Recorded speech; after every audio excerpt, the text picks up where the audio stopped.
İşimiz bizim strateji aktiv deyirik ona. Şirkətlərimizin HR proseslərində HR analitikadır. Hansı ki biz onu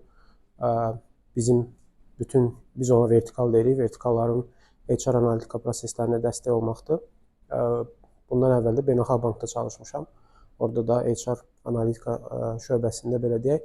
Orada Beynəlxalq Bankda müxtəlif belə deyək, HR-ın müxtəlif funksiyalarında çalışmışam. Təlim inkişaf, engagement, hesabatlıq, analitika, KPI, management və s. Bugün sizə biz danışacağıq. Söhbət eləyəcəyik. İstəyirəm ki, siz də qoşulasınız. Burada müxtəlif backgrounddan əməkdaşlar var. Ona görə məqsədimiz bərabər şəkildə yaxın 2 saatı faydalı şəkildə keçirməkdir. İstəyirəm sıxılmayasınız. Qaydaları indi deyəcəm. Strateji HR analitika qoymaqda məqsədimiz bu operational reporting deyil. Bu daha çox managementi support eləyən, managementi prezentasiya ingilis dilindədir. Mən amma Azərbaycan dilində deyəcəm. Bəzən ingiliscə sözlərdən istifadə edə bilərəm. Başa düşməyəndə xahiş edirəm, dayandırın. Çalışacağım Azərbaycanı tərcümə edeyim. Strateji olmağın məqsədi operationdan daha çox qərar verməyə, çox sürətli şəkildə qərar verməyə dəstək olan metriklərdən danışacağıq. Sonra isə o metrikləri necə təqdim eləmək lazımdır. Onun əsasında biz necə qərarlar, biznesə təsir edən qərarlar verə bilərik. O barədə danışacağıq. Təlimə başlamamışdan qabaq çox belə kiçik qaydalarımız var. Onu xahiş edirəm bir-birimizdən handshake eləyək, razılaşaq. Əsas məsələ telefon məsələsidir. Xahiş edirəm telefonlarımızı səssizə alaq. Yalnız da mən də səssizdədir. Yalnız da mən də səssiz alıram. Əgər çox vacib zəng varsa, təbii ki, çıxa bilərsiniz. İcazə almağınıza və s. ehtiyac yoxdur. HR ümumiyyətlə elə sahədir ki, burada hər zaman dəqiq bir cavab yoxdur. Ona görə hamının fərqli fikirləri ola bilər və fərqli fikirlər çox zaman bəzən də düz ola bilir. O səbəbdən bir-birimizin fikirlərinə, siz mənim fikirlərimizə tamamilə hörmət edirik. İnsanlara yox, fikirlərə belə deyək. Çox zaman təlimlərdə bunu görə bilirik. İstənilən vaxt sual verə bilərsiniz. Gözləməyin ki, bitirim. Gözləməyin ki, təlim sonu bitsin. Həmin anda əlinizi qaldırıb və yaxud da fikrinizi bildirə bilərsiniz. Feel free. Təqribən 1 saatın sonunda onu özümüz qərar verərik. Nə vaxt break eləmək istəsək, onu eləyərik. Belə. Bura gəlməmişdən qabaq biraz vaxtım oldu. Dedim, bəlkə ümumiyyətlə qrupun belə deyək, health-sına baxaq. Görək qrupda ümumiyyətlə bizim təlimdə iştirak edənlər kimlərdir, onları daha yaxın tanımaq adına. Birinci, biz nə öyrənmək istəyirik bu təlimdən? Maraqlı insightlar var. Birinci, bunun işığı belə yanır, düzdür. Bugünkü təlimdən ən çox iştirak edənlər, səhvimiz 32 nəfərdir, sample sayısımız 32-dir. 32 nəfər ən çox HR analitikada hansı toollardan, hansı tech stacklərdən istifadə olunur, onu soruşublar. İkinci məsələ KPI-lar. KPI-lar necə təyin olunur, KPI-lar necə idarə olunur, onu HR analitika ilə link olunub olmamaqdır. Üçüncü məsələ AI ilə bağlı suallar verənlər var idi. AI-ı HR-da necə istifadə edə bilərik, HR analitikada bunu necə tətbiq edə bilərik. O barədə ən son isə career growth, hansı ki HR analitikada necə karyera qurmaq olar, necə inkişaf eləmək olar.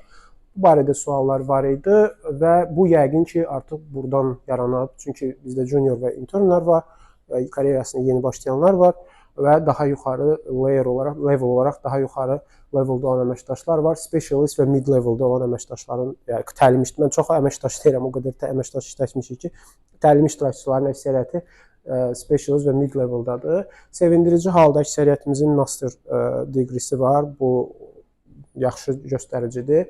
31% isə bakalavr məzunlarıdır. Bura gələnlərin əksəriyyətində mən bəyəndim, çox sevindim ki, əksəriyyəti Power BI bilikləri var. Öz backgroundlarında Power BI istifadə edirlər, bu çox yaxşıdır. Və əksərimiz də HR specialist, HR generalist pozisiyasında dayanmışıq. HR analitika və sadəcə data ilə məşğul olan əməkdaşlarımız da var. Təlim inkişaf sahəsində, qeyri-HR management sahəsində olanlar da var. Juniorlar və internlər də var. Bu ümumi belə deyək də, madam ki, təlimimiz analitika barədədir.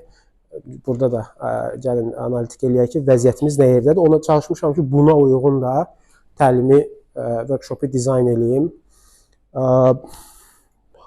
Əslində çox adama sual vermişdim.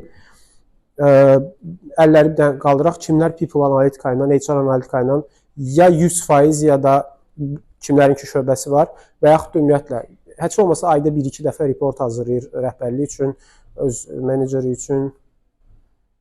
Siz hazırlayırsınız. Bəs siz ümumiyyətlə reportinglə, data science-lə məşğulsunuz. Siz yox. Okay.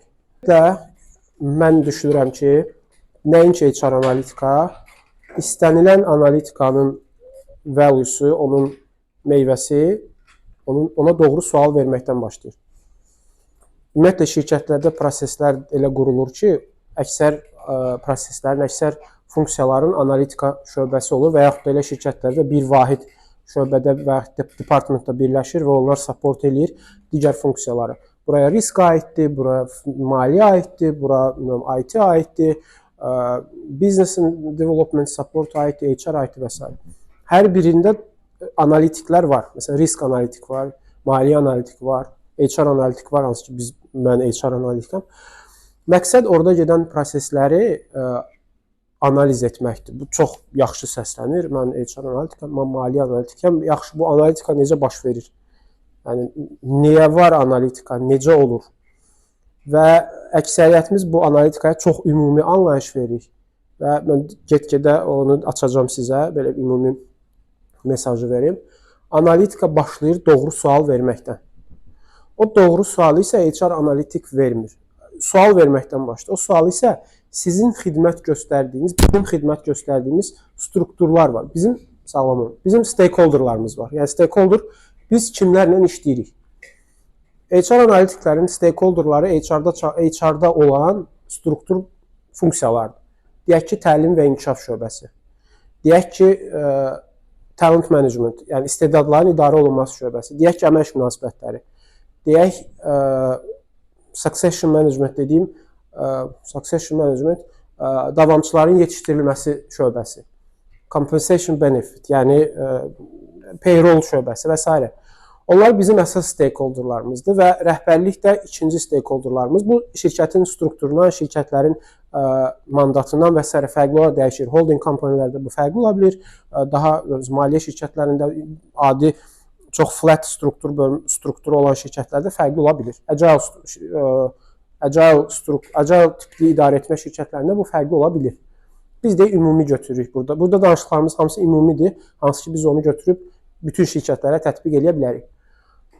Dedik ki, bizim müxtəlif strukturlar bizim stakeholderlarımızdır və eyni zamanda digər stakeholderlarımız var. Bunlar risk departamentidir, bunlar maliyyə departamentidir, bunlar daxili nəzarətdir və daxili stakeholderdən əlavə bizim kənar stakeholderlarımız da var. Bunlar kimdir? Bunlar dövlət orqanlarıdır. Hansı ki, bu xüsusən də əmək münasibətlərində çalışanlar periodik olaraq müxtəlif hesabatlar verirlər. əmas dediyimiz, bilmirəm adını düz demirəmsə, sosial müdafiə fonduna verdiyimiz hesablar var, statistika komitəsinə verdiyimiz hesabatlar var, vergiyə verdiyimiz hesablar var, müxtəlif cür ola bilir. Və ən vacib stakeholderımız bizim rəhbərlikdir. Bu başlayır bizim birbaşa rəhbərimizdən, ta ki şirkətimizin rəhbərinə, dövlət qurumlarında həmin dövlət qurumunun rəhbərinə qədər. Onlar bizim birbaşa və yaxud da dolayısıyla olan stakeholderlarımız, yəni birbaşa maraqlı tərəflərimizdir. Biz onlara xidmət göstəririk. Və bu xidmət göstərdiyimiz strukturlar həmişə prosesə analitikaya başlayanda suallarla gəlməlidirlər. Onları nəsə narahat etməlidir. Payroll şöbəsi total rewards deyirik ona, compensation benefit dediyimiz şirkətdə yamaklar dediyimiz, şirkətin işçilərinə verilən imtiyazlar, müavinətlər, bilmirəm sizdə var mı, hansı kimisə şirkətində varsa məsələn push 30 verirlər və s. və bonus verirlər, bu bonusa qədər və s. rəhbərliyin bonusuna qədər falan çox uzana bilir. Buna total reward şöbəsi deyirik, kompensasiya şöbəsi deyək. Onları nəsə narahat eləyir. Bu narahat eləyənlərdən biri ola bilər ki, mənim şirkətimdəki əmək haqqı bazara nisbətdə necədir? Bu çox sadə sualdır. Və biz fikir versək, üzr istəyirəm. Bu dediyimiz o value HR proseslərində də ki, value-nu açmaq məsələsi var ki, mənim şirkətimdə HR-ın funksiyaları, proseslər şirkətə necə dəyər verir? Biz buradan bunu başlamalıyıq ki, bunu başa düşməliyik ki, O bir HR analitik olmaq istəyən, xüsusən də sizin üçün də faydalı olar. HR proseslərini başa düşməlidir, o necə işləyir, orada funksiyalar necə bölünüb, səlahiyyət necə bölünüb.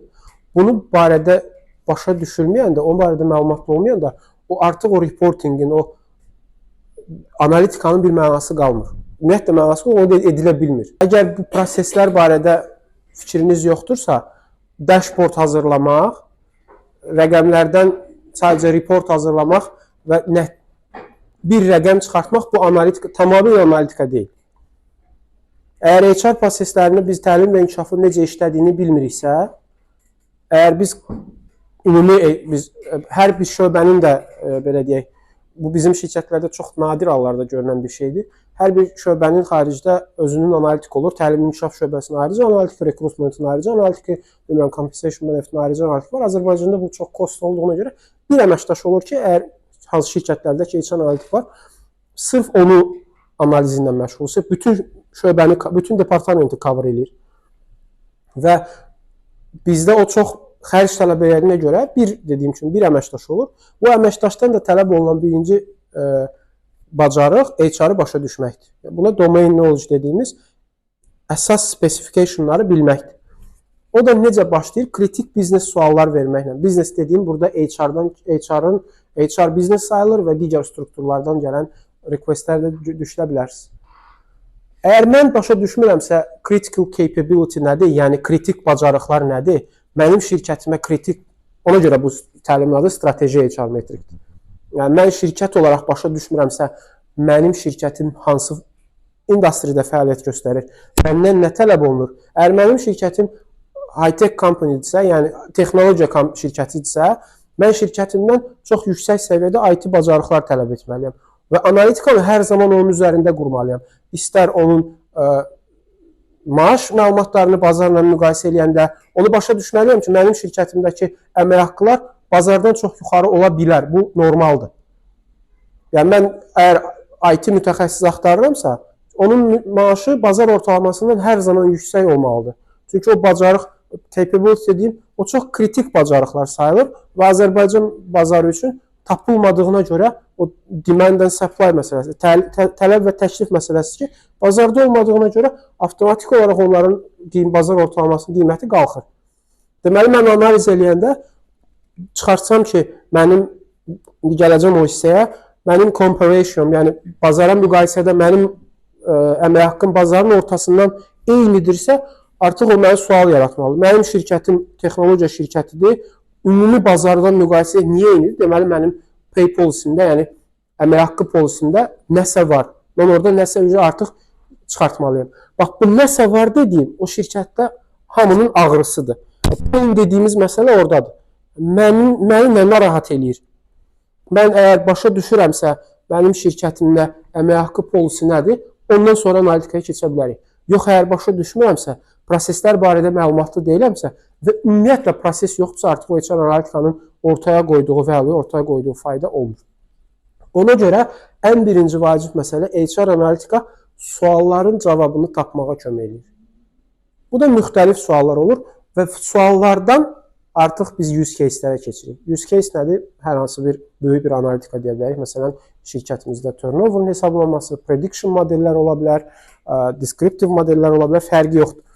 Məsələn, workforce planning-dən işçi planlaması ilə bağlı çox böyük use case ola bilər. Konsultant cəlb edə bilərsiniz, özünüz eləyə bilərsiniz, fərqi yoxdur. O suallar verilməsə artıq o analitikanın bir mənası qalmır. Və ona görə də sualları tam cover edərək də məqsəd burada sual verərək prosesə başlamaqdır. Və sualların da cavabını sizin stakeholder'ınız kimdir? Ondan almaq lazımdır. Biz özümüz yaratmamalıyıq onu. Onu da necə etmək olur? Bu slaytda bilmirəm, cover eləmişim yoxsa. O hər zaman bir analitikaya başlamamışdan qabaq stakeholder interview dediyimiz bir interview formatında olmaya da bilər o. Gedib onunla görüşüb nəyə ehtiyacı var onu başa düşməkdir. Yəni heç vaxt həllə qaçmaq lazım deyil. Birinci problemi başa düşmək lazımdır. Birinci ağrı hardadır onu başa düşmək lazımdır. Ondan sonra artıq analitikaya keçmək olar. Analitikada da necə eləyirik, hansı toollardan istifadə edirik və s. onun növbəti bu ümumi mənim sıralamaq istədiyimiz istədiyim bəzi suallar idi ki, siz bunu not götürüb öz şirkətinizdə də gedib verə bilərsiniz.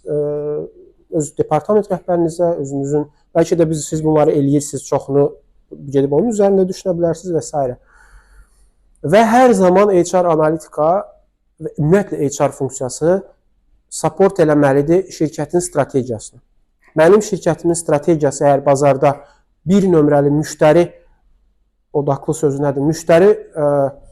Müştəri fokuslu olmalıyamsa və yaxud da HR-da mənim məqsədim, mənim strategiyam deyir ki, mən bazarın bir nömrəli, maliyyə sektorunda bir nömrəli işə götürən olmalıyam.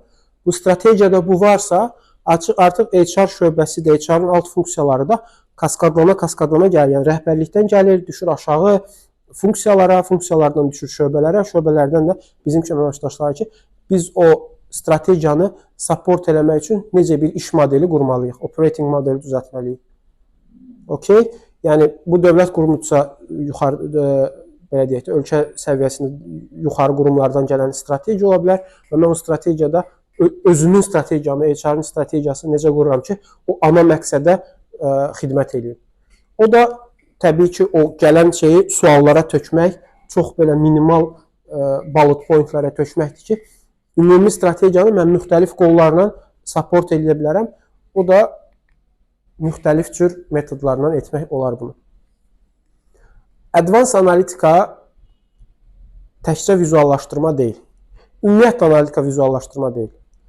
Mən bunu şirkətlərimizdə də görürəm, danışdığımız kollegalarımızla da söhbət edədiyimiz kollegalarımızla da görürəm ki, ümumiyyətlə HR analitika nə deyəndə hamının ağlına birinci Power BI-də vizuallaşdırım, klik eləyim, chartlar dəyişsin, rəhbərlik desin ki, biz kosmosdayıq. Deyil elə. Mən xahiş edirəm, bu mənim ən böyük ağrılı yerimdir. Fərqi yoxdur analitikanı harda eləyirsin, Excel-də eləyin, PowerPoint-də eləyin. Fərqi, mən o adamam ki, toolları support edən adam deyiləm. Mən o adamam ki, bu mənim şəxsi fikrimdir. Və HR o qədər belə, elə bir sahədir ki, Azərbaycan üçün çox böyük dataset yoxdur. Səmimi deyim, Kapital Bankdan kolleqamız məni dəstəkləyər. Mən 21-22 şirkətdən dataları alıram hər ay, bəzilərində hər gün, bəzi şirkətlərimiz hər ay verir. Bəzi şirkətlərimiz gündəlik olaraq sistemlərindən çəkirik, database-lərindən çəkirik də, belə deyil, biri SAP istifadə edir, biri BRS istifadə edir, bilmirəm, bəziləri özlərinin toolu var və s. Mənim bu günə qədər hardasa 15-20 illik datasetimiz var, bütün şirkətlərim. 21 şirkət, 15 illik dataset, bəzən 5 illikdir, bəzən 15 illik. Yəni vurun, hesablayın, 50-dən çox property var, data element var, bayaq saydıqlarım əksəriyyəti. Onların sayı 100 milyon sətirdən çox deyil.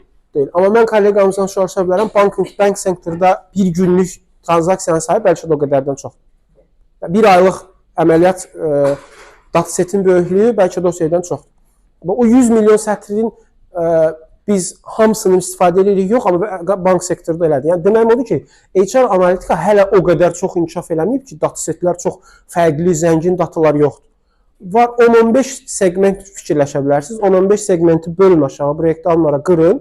Yəni, maksimum bizim şirkətdə, sistemlərdə falan var, 100-150 milyon sətirlik data var. Amma bir telekomda, bir bank sektorunda, yəni bu 100 milyardlarlandır. Həcmi demək istəyir. Ona görə hər zaman qaçmaq lazım deyil fancy şeylərə. Power BI, hələ analitikaya başlamamış bizə Power BI Pro accountu alın, SQL istəyirəm mən, hələ yeni başlayan kollegalarımız da var. Mən SQL istəyirəm, mən mütləq Power Query eləyəcəm hesabatlarını. Ehtiyac yoxdur. Birinci başa düşmək lazımdır ki, mən HR analitik olaraq məndən nə tələb olunur?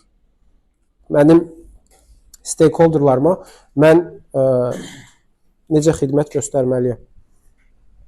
Burada şirkət böyüklüyü vacibdir, HR-ın maturity'si lazımdır, şirkətin maturity'si vacibdir, şirkətin data policy'si varmı, data maturity'si lazımdır və ondan sonra en sonunda HR maturity'si lazımdır ki, şirkət nə qədər məşhurdur ki, bu prosesləri avtomatlaşdırsın və o HR analitika sayəsində biznesə impact olsun. Olsam yaxşıdırmı? Əlbəttə yaxşıdır. Biz istifadə edirik, amma elə şirkətlər var, biz onu tələb eləmirik. Bu proses başlayır data collection-dan. Raw data dediyimiz, yəni xam datanı müxtəlif mənbələrdən ala bilərik. Proses hardan başlayır? Datanı toplamaqdan. Hardan toplaya bilirik? müxtəlif mənbələrdən. Sistemlər varsa sistemlərdən çəkirik. SQL bazalara qoşula bilərik. Elələri var, Excel-də toplaya bilərik. Məsələn, mən Azərbaycanda bonus məlumatlarını hələ bir sistemə yükləyən 5-6 şirkətdən böyük şirkət görməmişəm. Müxtəlif səbəbləri var. Konfidensiallıq var, hesablama çətinliyi var. Müxtəlif, məsələn, bizim şirkətdə də bonus hesablaması əksəriyyəti Excel-dədir. Bəzi şirkətlərimiz access və s. edirlər, okeydir. Full, yəni orada security və s. protokolları tətbiq olunursa, it's okay, amma yəni, şirkətlərin əksəriyyəti bunu elədi və bu kost yaradırmı, bu xərc yaradırmı uzun müddətli dövrdə? Hə, amma hamı həppidir. Rəhbərlik həppidir, işçilər bonus alır, okeydir. Dediyim kimi, müxtəlif mənbələrdən toplamaq olar. Burada sual verməyə ehtiyac yoxdur. Yəni, sual verə bilərsiniz, haradan toplayın, amma bu analitikayla aidiyyəti yoxdur. Reporting hissəsi artıq datanı topladıq və əsas məsələ burada datanı təmizləməkdir. Datanı təmizləmək üçün müxtəlif metodlar var. Detallara çox getmirik. Power Query-dən istifadə edə bilərsiniz, avtomatlaşdırmaq istəyirsinizsə, yoxsa Excel-dən götürüb, bəlkə də sistemlərdə çox rahat arxada onu artıq adminlər, database adminlər təmizləyiblər. Siz sadəcə məlumatı götürüb, raw datanı götürüb, rahat onu reporting halına gətirə bilərsiniz. Bu dəyişir. Aslında şirkətin dediyim kimi maturity level'dan sistemlərin necə funksional olmağından. Deyək ki, biz bir ortalamadan getdiyimizə görə bir sistemimiz var. SAP olsun adı. SAP-də hamısı var. Biz sadəcə report çəkirik. Ya database-dən bağlayırıq, SQL bazalardan bağlayırıq Power BI-yə, ya bilmirəm Tableau-ya, fərqi yoxdur. Biz data yükü istifadə edirik, data yüküyə. Looker ola bilər, Google Looker var, Looker Studio. Fərqi yoxdur. Yəni, biz datanı aldıq, təmizlədik, transform elədik. Bilmirəm, date formatında səhv idisə onu düzəltdik, duplikatları sildik. Report halına gətirdik ki, biz başa düşürük ki, bizə rəhbərlik sual verib, turnover analiz edirik, span of control-a baxırıq, fərqi yoxdur. Biz başa düşdük ki, aldıq datanı, təmizlədik, bizə lazım olan formata gətirdik və artıq biz birinci stepimiz başlayır. Analitikanın burada bir, necə deyim, bir maturity level deyim buna, bir steplərini deyim. Analitikanın bir neçə növü var, deyək. Birinci başlayır descriptive analitika. Statistik biliklər burada kimlərdə var, əlini qaldıra bilər. Siz, of course, sizdə var, əla, sizdə var. Ümumi məlumatlar deyəcəm ki, hamıya başa düşdük. Deskriptiv statistika dediyimiz, biz keçmişdə nə baş verir, onu analiz edirik. Məsələn, neçə nəfər işə qəbul olundu? Fikir versiniz, olundu dedim. Olunur demirəm. Olunur da ola bilər, amma neçə nəfər işə qəbul olundu? Nə vaxtsa, hansısa time periodda? Neçə faiz mənim turnover? Turnover rate-i ham bilir? Turnover rate-in nə olduğunu bilməyən var? Turnover rate müəyyən bir periodda mənim şirkətimdə işə qəbul və işə çıxan arasındakı bir əlaqədir deyək. Neçə nəfər işdən çıxıbsa, deyək ki, 1 illik periodda, o periodu bölürük mənim ortalama işçi sayıma. Bu mənim şirkətimdə turnover, yəni axın faizini göstərir. Ümumiyyətlə, analitikada bir var absolut rəqəmlər, yəni tam rəqəmlər. Məsələn, 5, 10, 15, 50. Bir də var faizlə, ratio dediyimiz, faizlə çıxartdığımız. Bunlar arasında çox belə fərqlər var. Yəni, mən deyirəmsə, mənim şirkətimdə 100 nəfər işə çıxıb, bir də mən deyirəm, mənim şirkətimdə turnover 10%dir. Bunlar ikisi tamamilə fərqli şeylərdir. İndi onu detallı danışarıq. Yəni, ola bilər ki, 100 çox yaxşı rəqəmdir, 10% çox pis rəqəmdir. Onu faizə çevirəndə, ola bilər ki, 100 sizə çox qorxulu gəlir. Amma onu faizə çevirəndə 10% okey ola bilər. Nəyin yaxşı, nəyin pis olduğunu heç vaxt bir rəqəmə baxaraq demək doğru deyil. Bunlar adlanır deskriptiv analitika. Nə vaxt baş verdi, hansı aralıqda baş verir, trend necədir? Mən keçən il 100 nəfər işə götürmüşdüm. 100 nəfər məndən çıxmışdı. Bu il 650 nəfər işdən çıxdı. Mən bayaqdan sizi görmürəm. 650 nəfər işdən çıxdı. Bu necə dəyişdi? Çox pik, ekstrem nöqtələrə çatdı. Outlierlərim nələrdir? Budur. Biz burada nələrə baxırıq? Çox sadə statistik şeylərə. Mediana baxırıq. Median nədir? Tam orta. Deyək ki, bizim müəyyən bir periodda deyək ki, işçilərimiz var. İşçilərimizin şirkət üzrə tenür məlumatları var. Yəni, şirkətdə işləmə müddətləri. Biz baxırıq ki, bizim şirkətimizdə 3 il yarımdır median tenür. Bu demək ki, işçilərimin 50%-nin şirkətdə olan təcrübəsi, mənim şirkətimdə işçilər neçə dedim? 3 il yarım dedim. 50% 3 il yarıma qədər işləyir. 50% də 3 il yarımdan sonradır. Average məlumatlarına baxırıq, mean dediyimiz average. Bunlar arasında çox kiçik incə məqam var. Niyə baxırıq buna? Average outlier'lara həssasdır. Outlier nədir? Deyək ki, mənim ortalamam, buna deyirlər standart dağılma, normal distribution, yəni normal dağılma. Yəni deyək ki, mənim tenurlarım 1 ildən 4 ilə 5 ilə qədər dayanır və ortada birdən 30 əməkdaşımın 15 ildən artıq təcrübəsi var. 1 il, 2 il, 3 il, 3 il, 3 il gəlir, birdən 15-ə qalxır. Və yaxud da time to fill hesablayırsınız, düzdür? Rekrutmentlə məşğul olanlar time to fill hesablayır, düzdür? Deyək ki, bir il ərzində time to fill bir vakansiyanı doldurmağa tələb olunan vaxt. Biz bir vakansiyanı bir il ərzində 30 günə, 20 günə, 30 günə, 45, 50, 60 günə bölüb, birdən baxırıq ki, 4 tane vakansiyamız 150 gündür. Average hesablayanda riyazi olaraq o 150 də üstünə gəldiyinə görə ortalama dəyişir, rəqəmi dəyişir. Amma medianda ona görə baxırıq ki, median outlierləri çıxardır, tam ortaya baxır. Yəni ən çox təkrarlanan, burada mod və s. var, çox detallara getmirəm, vaxtımız o qədər çox deyil. Baxdığımız o median bizə məlumat verir. Persentillər var, yəni 25-ci persentil var, 75-ci var, median 50-dir, eynidir, yəni 50-ci persentil. 75 var, top decile var, yəni top 10%-ə kimlər düşür, top 25%-ə kimlər düşür. Mənim turnoverımda deyək ki, 75%-dən yuxarıda hansı departamentlər var və s. Bu dediyimiz hansı tezlikdə baş verir? O shape dediyimiz o chartın deyək də, bu müəyyən bir hissəsinə düşən kimlərdir və harada baş verir? Bu harada çox önəmlidir. Ola bilər ki, bizim şirkətimizdə deyək turnover case-indən geçsək. Turnover 10%-dir. Amma bu where məsələsi var. Bu 10%-i distribut eləyəndə ola bilər ki, satışda bu 80%-dir. Amma yəni relatively öz headcount sayına və s. baxırıq. Amma IT-də 5%-dir. Ona görə bu where məsələsi həmişə vacibdir ki, bir ümumi məlumatı tapırıq və onu başlayırıq breakdownlara bölməyə. Bunlar adlanır artıq descriptive analitika. Descriptive analitikanın içində biz artıq müəyyən edirik ki, bu niyə baş verir bitəndən sonra? Başa düşmək lazım. O niyə dediyi məsələ vardı. Bayaq dedim ki sizə, domain knowledge bilmək, yəni həmin sahəni bilmək vacibdir ki, o niyə sualına cavab verə biləsən. Artıq orada diagnostik analitika dediyimiz diaqnoz qoymaq məsələsi var. Bunun səbəbi nədir? Biri var simptomları müalicə eləmək, tibbi dillə desək. Biri də var, simptomu yox, o simptoma səbəb olan faktorları tapmaq. Simptom deyir ki, bizim şirkətimizdə turnover 15%-dir, nəsə var, benchmarkdan yuxarıyıq. Axır o niyəsini tapmaq artıq diagnostik analitikadır. Orada müxtəlif metodlardan istifadə edirlər, statistik metodlardan və ən vacib məsələ, o şirkətlərimiz Azərbaycanda çox az şirkətlərdə görmüşəm, bizim şirkətlər daxil, prediktiv modellərin advanced versiyasını istifadə edən.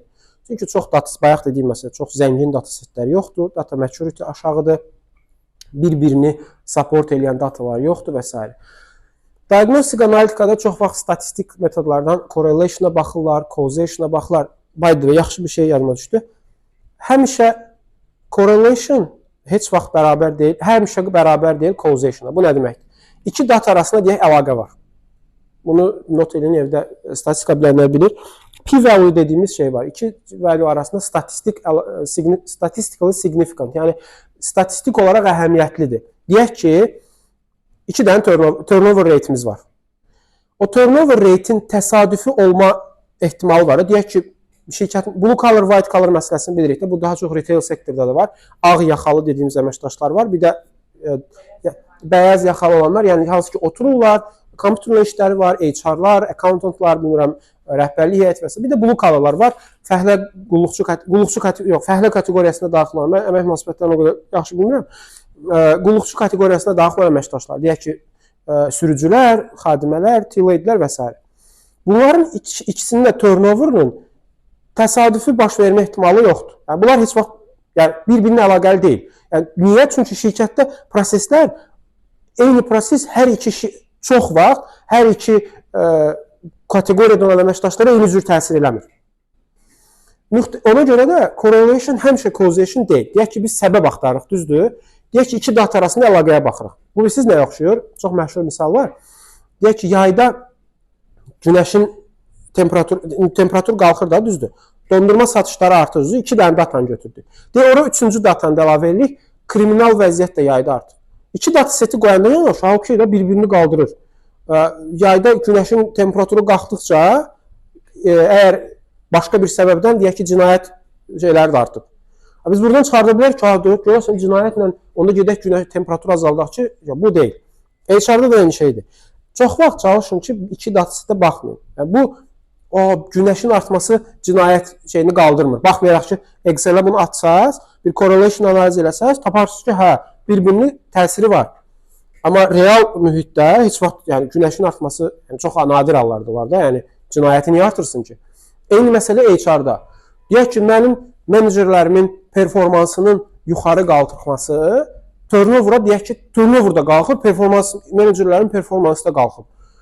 Son 5 ilin datasına baxıram ki, mənim menecer kateqoriyamda olan əməkdaşların performansı ortalama 2-dən 4-ə qalxıb. Turnover'ımda 5%-dən 10% qalxıb. Riyazi olaraq düzdür. Amma əsas məsələ onun kökünə inməkdir. Görəsən, performans qalxanda niyə turnover qalxsın? Ola bilərmi? Ola bilər. Amma onun üçün səbəbini tapmaq lazımdır. O diagnostik analitikada dediyimiz budur. Səbəb-nəticə əlaqəsinin tapılması. Prediktiv analitika isə bu tapdıqlarımızdan sonra nə baş verəcək? Yəni, predikt eləyir, forecast eləyir ki, mənim növbəti bir il ərzində bu gedişlə getsə, historical dataya əsaslanaraq bu gedişlə getsə, mənim turnoverum necə dəyişəcək? Riskli sahələrim hansılardır? Müxtəlif parametrləri, belə deyək, burada machine learning modellər və s. istifadə olunur. Müxtəlif modellər istifadə edir. Deyək ki, mənim span of controlum turnover necə drive edir? Və mən əgər şirkətimdə təlim büdcəsini 15% artırsam, mənim turnover rate'im nə qədər düşər? Artıq prediktiv modellər budur. Preskriptiv və prediktiv modellər, prediktiv modelin növbətində nə baş verəcək və hansı periodda baş verəcək, target value necə dəyişəcək, onu ölçür. Preskriptiv model isə ən, belə deyək də, ən pik nöqtədir. Mən düşünmürəm ki, Azərbaycanda HR-da hansı şirkət bunu tətbiq edib. O prediktiv modeli təxmin edərək qarşısını necə almaq üçün tədbirlər görməkdir. Onu da eləmək, simulationlar eləməkdir ki, o da HR, digər sahələr eləyir bunu. Bilirəm ki, banking sektorda, telekomda və s. eləyən var. HR-da biz də cəhd eləmişik onu eləmək, amma datasetlər o qədər zəngin deyil ki, elə şirkətimiz var ki, işçi sayı 350 nəfərdir, ümumi HR dataseti heç 10 mindən çox deyil. Yəni 10 minlik datasetlə, o sample size-la onu etmək çox çətindir. Və həm də keyfiyyət məsələsi var ki, təlim inkişafda deyək ki, dataları təmiz yığmaq məsələsi var. Struktur dəyişikliyi eləyən əməkdaşların historical datasını toplamaq məsələsi var. Bu kimi müxtəlif datalar zəngin olmalıdır ki, bu tipli analitikanı eləyərsiniz. Azərbaycanda içi biz qarışıq, şirkətlərin əksəriyyəti buralardadır. Çox nadir hallarda bura gələn az şirkətlərimiz var, amma əksəriyyəti bu.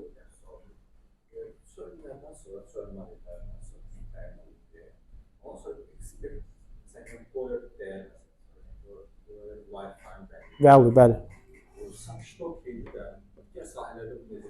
HR-da biz onu eləyəmirik. Baxın, biz employee lifetime value hesabı, employee survival analiz dediyimiz bir metrika istifadə edirik. Yəni, siz demişsiniz, çöründən sonra survival analiz tipdən gəlir, xəstələr olur, xəstələrə müəyyən sample size var, xəstələr müəyyən bir test, dərman verirlər. Deyək ki, Alzheimer olan xəstələrə dərmanın verilməsi. Müəyyən dərman veriləndən sonra, X perioddan sonra 5 il ərzində deyək ki, neçəsi öldü, neçəsi qaldı məsələsidir. Eyni. Müəyyən bir periodda deyək ki, 2020-ci ildən 2025-ci ilə qədər işçiləri götürdük işə. Siz demiş, müxtəlif şeylər elədik. Təlim inkişafına pul ayırdıq, xaricə göndərdik, vəzifəsini artırdıq, promotionlar verdik və s. O lifetime dediyimiz işçilərin şirkətdə qalmağıdır. Hansı periodda kimlər çıxır, kimlər qalır. Onu hesablamaq olur, amma hesablayandan sonra ona elə çox zəngin datasetimiz yoxdur ki, o lifetime value-nu qaldıran şeylər. Məsələn, təlim xərcini keçən 150 manat eləmişdik. 15 manat artırsam, qalar yoxsa yox. Çünki o qədər çox qeyri-müəyyən faktorlar var, kənar faktorlar var. Azərbaycanda tutaq ki, vergi dəyişdi. Mən keçən il modeli hesablayanda heç ağlıma gəlməmişdi ki, vergi dəyişməsi ona təsir edəcək. Çünki yox idi. Market conditionlar, siyasi məsələlər, dövlət sektorunda xüsusən bu şey, dövlətin tənzimlədiyi regulativ şeylər var. Daxildəki struktur dəyişikliklər və s. və menecerlərin dəyişməsi, menecerlərin xüsusiyyətləri, o qədər rəqəmsal olmayan, qualitative analiz dediyim rəqəmsal olmayan şeylər var ki, yəni hər menecer eyni cür araşdırmanızı edirəm. Google-un bir dənə layihəsi var, adı People Oxygen'dir, Project Oxygen'dir. Onlar bilmirəm, yəni Google neçə min işçisi var. Orada işləyənlərin rəqəmsal yox, qualitative, yəni soft skill'larını ölçüblər. Çox böyük data setlərdən istifadə edirlər. Yüzlərlə data scientistlər, machine learning specialistlər oraya gətiriblər və çox yaxşı nəticələr əldə etmişlər. Yəni bunu etmək üçün çox böyük komanda lazımdır. Bizdə məsələn X menecerin soft skillsləri ölçən bir mexanizm olmadığına görə bəlkə də var, amma hamı üçün deyil. Artıq onu predikt eləmək olar ki, olmur ki, mən bu və eyni zamanda işçilərin də yoxdur. İşçilərin mən bilmirəm ki, sizin adınız nədir? Turalın bu dəqiqə ən güclü soft skillsləri nədir? Çünki onu ölçməmişəm. Və sizin adınız nə idi? Müşfiq gəlib Turalın meneceri olsa, Turalın işdən çıxma ehtimalı azalacaq. Çünki sizin də data setinizdə datalar, propertilər yoxdur. Onun da yoxdur. Ona görə bəlkə də o təsir eləyərdi. Əgər o tipli data setlər olsa, ən azı 60-70 dənə müxtəlif bu cür. Onu etmək olar. Biz cəhd eləmişik, uğurlu olmamışıq. Çünki predikt eləmişik çörünü, range'lər qoymuşuq. O aralıqda gedir, amma çöründən sonra maksimum ona təsir edən, çörünə çox basic, ümumi şeylər təsir edir. Maaş, promotion, menecerin tenuru, onun neçə dəfə şirkətdə promotion almağı və s. Hansı ki, bunu prediktiv modelə ehtiyac yoxdur. Onu da ötürüb düşünərsən ki, X adamın maaşını artırmasam, o gedəcək. Promotion verməsəm, gedəcək. Təlim inkişafa göndərməsəm, gedəcək. Çox span of control, bəzi şeylər var ki, okay, valuable-dur, hansı ki, məsələn, span of control. Span of control nədir? Şirkətdə idarə etmə diapazon deyirik də, bir menecerə neçə nəfər işçi düşür. Əgər o menecerin işçi sayını artırsan, bir təsəvvürlə 5 nəfər idarə edirdi, struktur dəyişikliyə gedirəm, ona 25 nəfər edir. O menecerin getmə ehtimalı artacaq. Budur predikt. Amma siz dediyiniz şey, satışda və s. eləmək olur, HR-da çox çətindir eləmək, çünki zəngin datalar yoxdur. Bilmirəm, cover eləyə bildim sualınızı tam yoxsa yox. Vaydır, ən çox şirkətdə, bizim şirkətlərdə ən çox 2 şirkət var. Biri sizin şirkətdir, biri də Bravo ki, ən data set həcminə görə ən böyük sizdə. Bura belə. Bu hissə burada kimin sualı var burayla bağlı? Qaranlıq qalan məqam varsa buyursun. Heç kimdə yoxdur. Okay. Biz danışdıq. İndi bundan ümumi detallara da gedəcəm sizə metriklərlə bağlı. Ən çox istifadə olunan metriklər employee yaxşı toxunduq. Life cycle deyə bir şey var. Employee şirkətə işçi gəlir, şirkətdə onu inkişaf elətdiririk, onu böyüdürük, performansını ölçürük, ona təlimlər veririk, onu vəzifəsini artırırıq, şirkətə və ona investisiyalar edirik. Və elə olur ki, sonra gedir və exit edirik. Bu, ümumi, belə deyək də, cycle-dır. Və hər cycle-ı ölçmək üçün struktur şöbələr var, deyək bunun adına. Orada o hər öz struktura uyğun özünün metrikləri, hesablama metrikləri var. Bu, sonsuz bəlkə də gedə bilər. Bir-birinlə əlaqəli metriklər və s. qura bilərsiniz. Mənim bildiyim, ümumi, bizim çox vaxt ölçdüyümüz metriklər bunlardır. Mənim şirkətimə bir vakansiyanı doldurmaq üçün nə qədər müddət tələb olunur, həmin müddəti doldurmaq üçün hər mərhələdə nə qədər vaxt tələb eləyir, bir rekruter deyək ki, bir ay ərzində hansı rolları doldurur, rəhbər rolları neçə günə doldurur, qeyri-rəhbər rolları neçə günə doldurur, breakdownlara bölsək, deyək ki, blue colorlar neçə günə tapılır, white colorlar və s. Burada dayanırıqmı? Yox. Çox vaxt burada dayanılır. Əsas məsələ bir-biri ilə link eləməkdir. Nə demək istəyirəm? Burada effektivliyi ölçməsəz, deyək ki, time to fill. Biznes tələsir, mənə çox vacib işçi lazımdır. Recruiter deyir, okey da, gedir 15 günə bir nəfəri tapır, gətirir. Heç bir quality checklər eləmir. Namizədlə 1-2 mərhələyə bitirir. Nədir? Mənim KPI-im var, 15 günə, 30 günə bağlamalıyım. Good. Götürür. Onboard elədik. Gəldi, onboarding proqramından keçirdik, ona şirkəti öyrətdik, proses necə gedir və s. Bir ayda ona vaxt getdik. Gəlir işə. İşdə artıq başlayır axsamağa. Adamda problem, bəlkə də şirkətə uyğun. Şirkət, məsələn, şirkətə uyğun deyil, uyğundur yoxsa uyğun deyil, HR ölçməmişdir. Və burada biz bunu ölçmədiyimizə görə gəlir təlim xərclərini avtomatik artırır. Bayaq dediyim correlation məsələsidir ki, mən baxıram, mənim şirkətimdə götürdüyüm time to fill-i aşağı olan işçilərin təlim xərci nə qədərdir? Və yaxud da təlimə getmə sayı nə qədərdir? Əgər keyfiyyətli kadr götürmüşəmsə və onun time to fill-i okey, biraz çox vaxt sərf eləmişəm, amma onun sonra görünməyən təlim xərcləri aşağı düşə bilir. Bunu biz ölçmüşük, bu həqiqətən də işləyir. Əlaqəni tam tuta bildikdə düzdür. Ona görə hər metriki ölçəndə orayla kifayətlənmək olmaz. Ona həmişə link vermək lazımdır. Bu metrikimin çox gözəl söz var, çox bəyənirəm bunu. Sobot, yəni mən ölçdüm ki, time to fill 35 gündür. Yəni, əmin olun ki, rəhbərliyə report falan eləyəndə bu sualla çox qarşılaşa bilərsiniz. Mənim şirkətimdə ortalama data rollarını 27 günə doldururam. Yəni, sevinim, ağlayım. Yaxşıdır, pisdir. Həmişə o yaxşıdır, pisdini məndən sizə məsləhət ağlınızın bir ucunda tutun ki, hər zaman sual verin. Bu yaxşıdır, yoxsa pisdir? Mən bunun nəticəsini neyim? Mən report eləmişəm ki, ola bilər ki, məsələn, iki dənə turnover rate deyəcəm. 15% və 45%. Hansı yaxşıdır, hansı pisdir? Kim deyə bilər, hansı yaxşıdır? İlk vaxtdan deyirik ki, 45% turnover yuxarıdır. Amma 45% retaildadırsa çox deyil, normaldır. Çünki benchmark 60-70%dir. Blue collarlar tez-tez gəlir. Supermarketdirsə tez-tez gəlib çıxa bilər, normaldır. Ya da restoran sektorudursa normaldır. 1 ilə qədərki turnover 15% və 45%. Restoran sektorunda çox normaldır. Entertainment sektorunda çox normaldır. Çünki tələbədir, gəlir, restoran biznesində müxtələşir, okey, mən gedirəm başqa yer. Maliyyədə bu normaldırmı? Yox. Ona görə həmişə baxmaq lazım, bir-birinə linkə baxmaq. Development, təlimə gedirəm, təlimdən sonra satisfaction necədir? Rəhbərdən feedback almaq. Bu göndərdiyimiz təlimə gedən əməkdaş 3 aydan sonra performansınızı dəyişdi.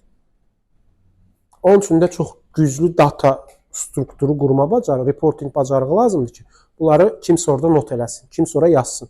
Olmayanda birini hesablamayın, nəticə səhv çıxır. Biz 2 slayt gəlmişik, amma 1 saat keçib. Və hər zaman bayaq dediyim məsələ, datanı segmented eləyin. Yəni, datanı qırın. Sektor, yaş, departament, vəzifə, grade, bilmirəm, tenure, müxtəlif blue collar, white collar. Çünki hər biri ayrıca personadır. Hər biri ayrıca insandır. Rəhbər pozisiyanda olanların tamamilə fərqli patternları var. White collar'da olanların, bayaq misal çəkdim, blue collar'da olanların tamamilə fərqli patternları var. Bir rəqəmi çıxardıb hamıya aid eləmək mümkün deyil. IT departamentindəki maaş məlumatları ilə satışdakı maaş məlumatlarını heç vaxt bir qaba qoymaq olmaz. Hər zaman ayrı, hər zaman müqayisəli göstərmək lazımdır. Və hər zaman trendə baxmaq qazandırır. Yəni, bugünkü nəticəm dünəni ilə müqayisədə necədir? Necə dəyişir? Və yaxşıdır, pisidir, buradan da bilmək olur. Mənim bugün turnoverum 20% idisə, keçən ay 5% idisə, okey, keçən il 5% idisə, okey, bu mənə verir. Yox, mənim bir il ərzində hər ayın turnoveru 3, 4, 5, 6, 7 belə dəyişirsə və bayaq dediyim outlier yoxdursa, demək ki, yaxşıdır, stabil gedirik, vəziyyətimiz pis deyil. O pis deyil də şirkətimin gözləntisi nədir? Ona uyğun baxırıq. Okeydirmi? Sual varmı? Əslində bizə elə gəlir ki, şirkətlərdə sistem olmayanda bu daha çətin, amma sistem varsa çoxlu yerdə data var. Əsas məsələ o dataya access olmalıdır. Bu yaxınlarda çox gözəl bir məqalə oxumuşdum. Slack eləmişdi, səhv eləmirəmsə. Slack üçün hansısa şirkət eləmişdi. Slack'də IT komandaları bir-biri ilə yazışır. Konfidensiallığa görə çox vaxt ora access olmur, amma müəyyən səviyyədə belə deyək də içəri girə bilər, qapıdan içəri girmək olur. O IT komandalarının bir-birindən yazışma məlumatlarına görə onların performansını, produktivliyini ölçən bir model qurmuşdular. Belə baxanda deyirsən, mənim datam Excel-də toplanmayıb, data hər yerdə var. LinkedIn-də data var, LinkedIn-də çoxlu datalar var. Məsələn, biz market araşdırması edirik çox vaxt. Benchmark və s. nədir? LinkedIn datası istifadə olunur, JobSearch datası istifadə olunur, statistika komitəsinin datası istifadə olunur, vendorlarla işləyirik. Əslində datalar çox yerdədir. Amma məsələ onu dartıb çıxarda bilməkdir. Burada da o data literacy-ni istəyirsə onunla not edin. Data literacy çox vacibdir. Yəni data nədir, governance nədir, data governance-dan necə işləmək lazımdır, protokollar nədir, datanın keyfiyyətini necə ölçmək lazımdır. Bu data keyfiyyətlidir yoxsa keyfiyyətli deyil sualına belə deyək cavab verə bilmək lazımdır. Ona görə müxtəlif surveylər eləmək olur, exit surveylər eləmək olur, bilmirəm, engagement surveylər eləyirik, biz çox tez-tez, kollegalar bilir, yorulublar bizdən. O HI dediyimiz health indeksi yoxlamaq üçün müxtəlif surveylər və s. eləyirik. Bunu Azərbaycanda çox şirkət eləyir. Dediyim external datalar, MS-dan data çıxarda bilirsiniz, məşğulluqda datalar var və s. O datalar əsas məsələ, o bir qaba toplayıb, bir qabda necə analitikal səviyyəyə gətirmək lazımdır. Əslində bu barədə danışdım. Efficiency ilə effectiveness-in fərqini kimə nə deyə bilər? Qıraqdan baxanda ikisi də eyni cür görsənir, düzdür?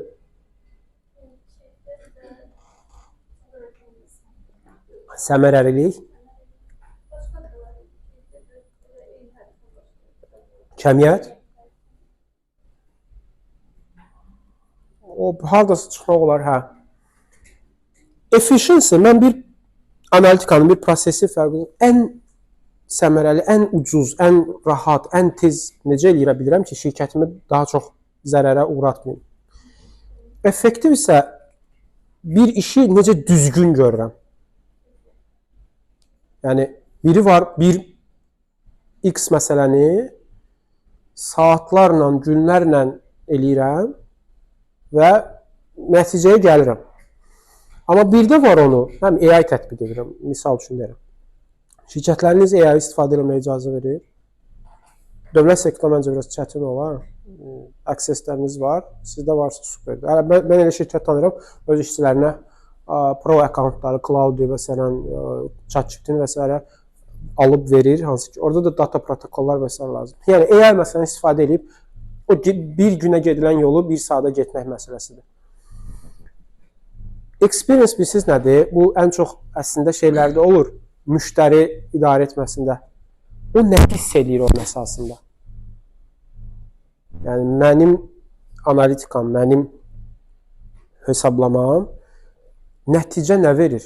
O da adətən gəlir rəhbərliyə pulla bağlı olan risklərin azaldılması, pul itkisinin qarşısında. HR həmişə support funksiyadır. Yəni, HR pul gətirmir şirkətə. Amma pulun getməyinin qarşısını ala bilir. Bu, əslində, analitikində bir öhdəliklərindən biri, vəzifə öhdəliyindən biri odur ki, elə düzgün analitikanı eləmək lazımdır ki, şirkətin pul getmə riski və s. azalsın. Impact dediyimizdə, o bayaq dediyim o.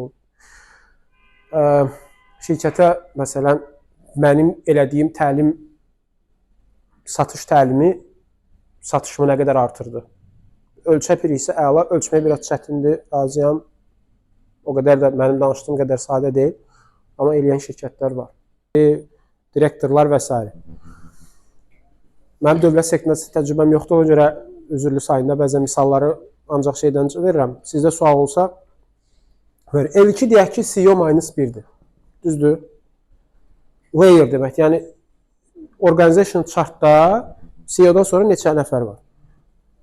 Bu CEO -1-də də tutaq ki, CFO-dur, CRO-dur, deyək ki, CHRO-dur. Düzdür? 3 nəfərdir. Bunun 3 dənə direct reportu var, düzdür? Layer 3-də bunlara birbaşa report edən əməkdaşlar var. Karyera xəritələri belə çıxır. Deyək ki, maliyyə direktorudur, risk direktorudur, bir də CFO-ya kimi tabi olsun. Audit adətən müstəqil olur. Yaxşı, büdcənin direktoru ya da mühasibatlığın direktorudur. Düzdür? L3-dür. CTO ayıram bura. Chief Technology Officer, bu da IT olsun. Düzdür? Siz dövlət özəl sektordaydınız da, desən özünüzün şirkətiniz var desən. Okey, siz filial rəhbərsiniz. Siz yəqin ki, sizin də deyək ki, şirkətinizdə CTO var. IT-nin direktorudur, proqramlaşdırmanın direktorudur, bir də supportun direktorudur. Deyək ki, üstə direktordan gedirəm. Ola bilər ki, birbaşa CRO-ya ya CTO-ya şöbə müdürə tabi olsun. Mən ideal organization'ı görürəm. Mən sizi tanımadım. Siz hansı şirkətdən idiniz? Siz. HR-da çalışırsınız. Siz də? Siz hansı şirkətdən idiniz? Engine Distribution. Engine Distribution. HR-da? Əla. Deyək ki, CHR-odur. Burada 3 dənə tabi olsun. Talent Acquisition rəhbəri olsun. Şöbə departamentin. Nə bilim, buna procurement da verək, admin də verək. Düzdür? L4 artıq bu şöbələrə gedir. Şöbə müdürləri. Düzdür? Burada bir neçə şöbələr var. L5 isə artıq L5 bizdə rəhbər pozisiya. Bu span of controldur, by the way. Şirkətlərdə span of control belə hesablanır. Span of control idarə etmə şeyi. Kimlər neçə adama tabidir. Hierarxiyada, belə deyək. L5. L5-də də deyək, baş mütəxəssislər, artıq bunun direct reportları olmayacaq. Prosto şeydir, team leadlər və s. ola bilər.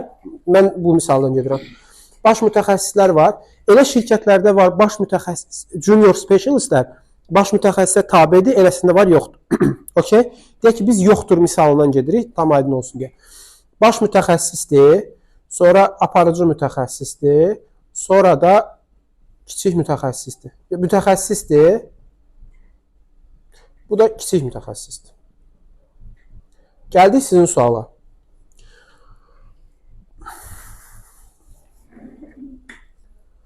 Bu кейsdə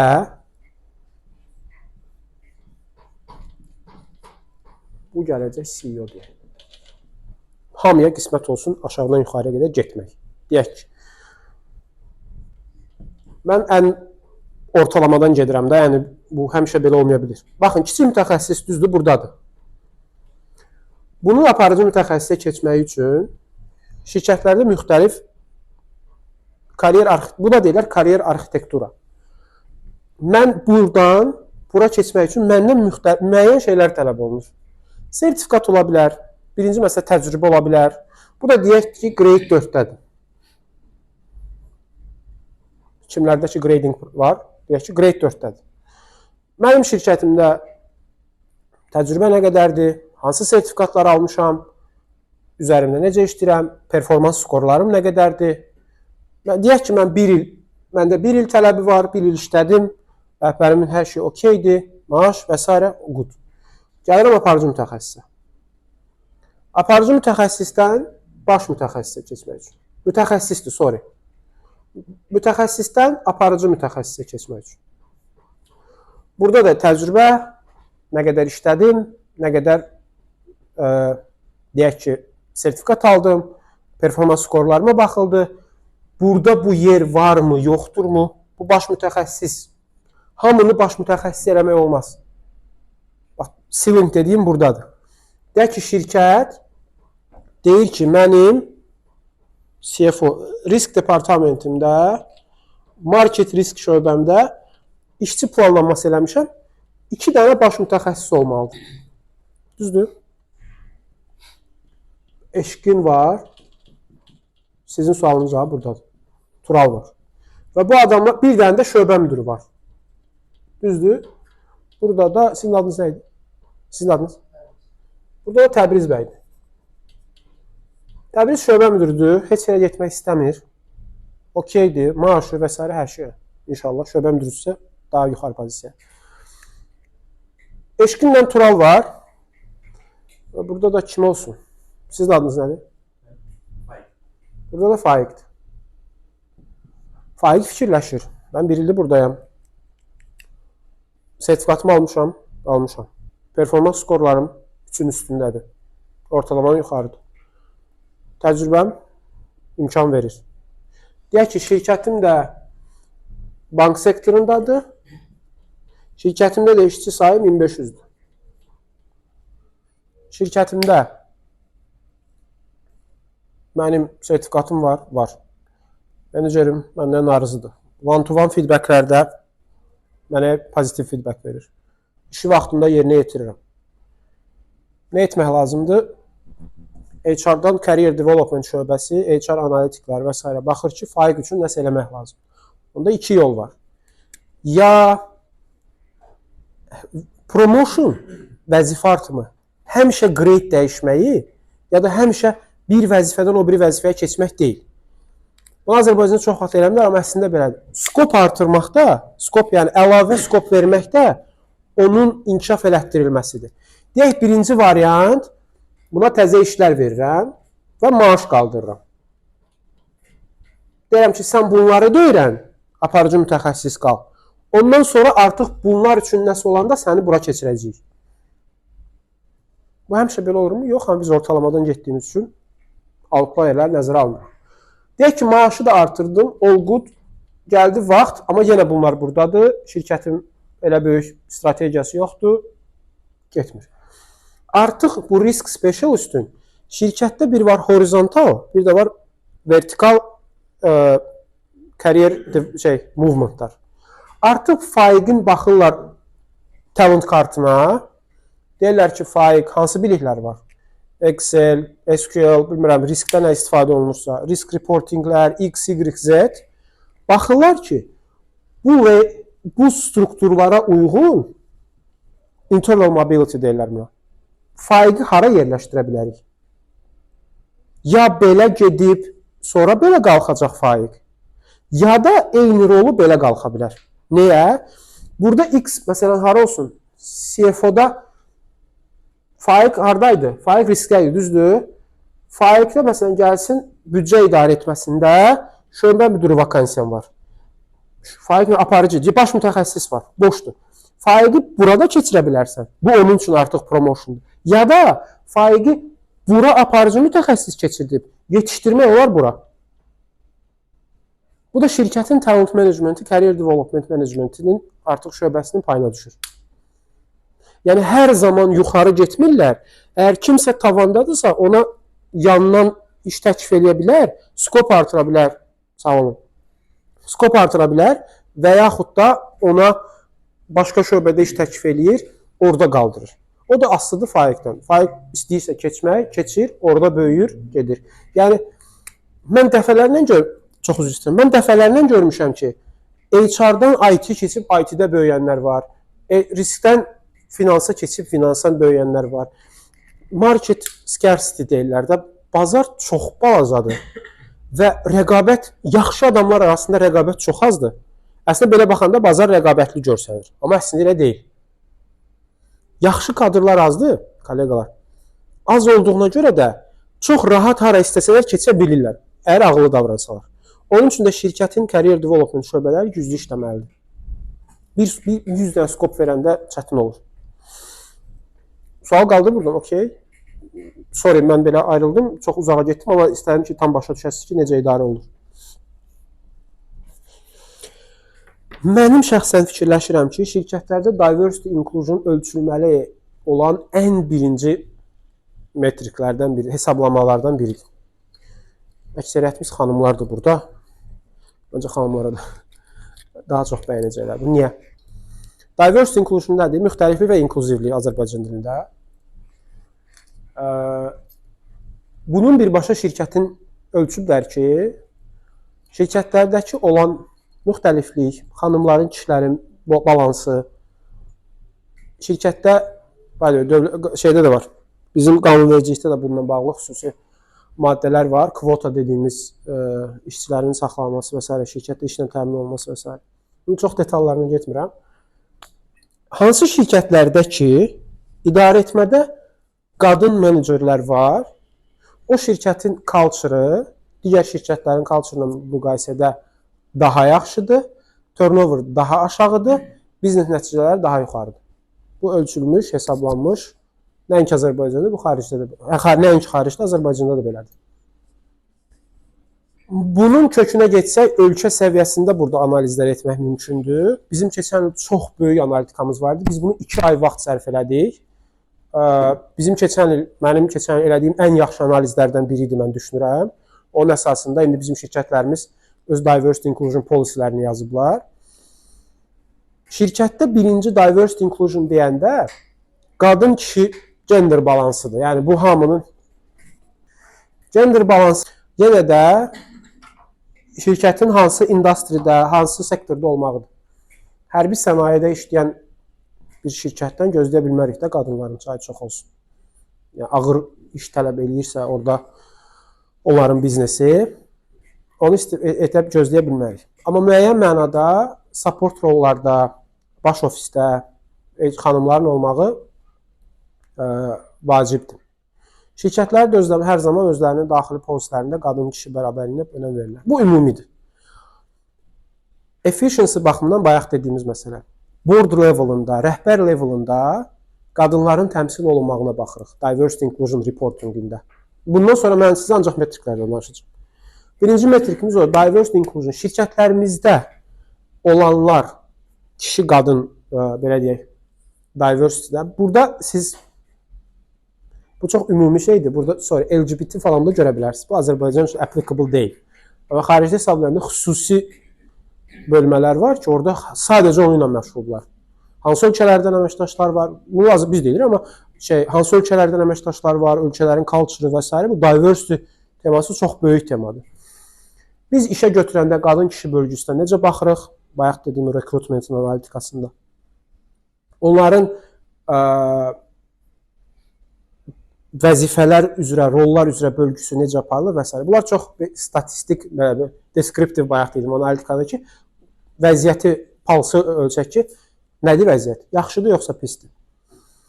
Bu çox ümumidir və şirkətdə bərabər o şirkətlərdə ki, bu tətbiq olunur, onlar bunu ölçmək daha faydalıdır. Sadəcə ümumi məlumat üçün dedim, o böyük şirkətlərdə və s. ölçülür, məncə əksər şirkətlərdə ölçülür. Əsas məsələ HR analitikanın metriklərinin sayının ən çox olduğu, ən çox istifadə olunduğu sahə talent management. Siz talent managementə ümumi bir flow kimi də baxa bilərsiniz. Qıra da bilərsiniz. Ümumi flow dediyim hiringdən exitə qədər qıra da bilərsiniz.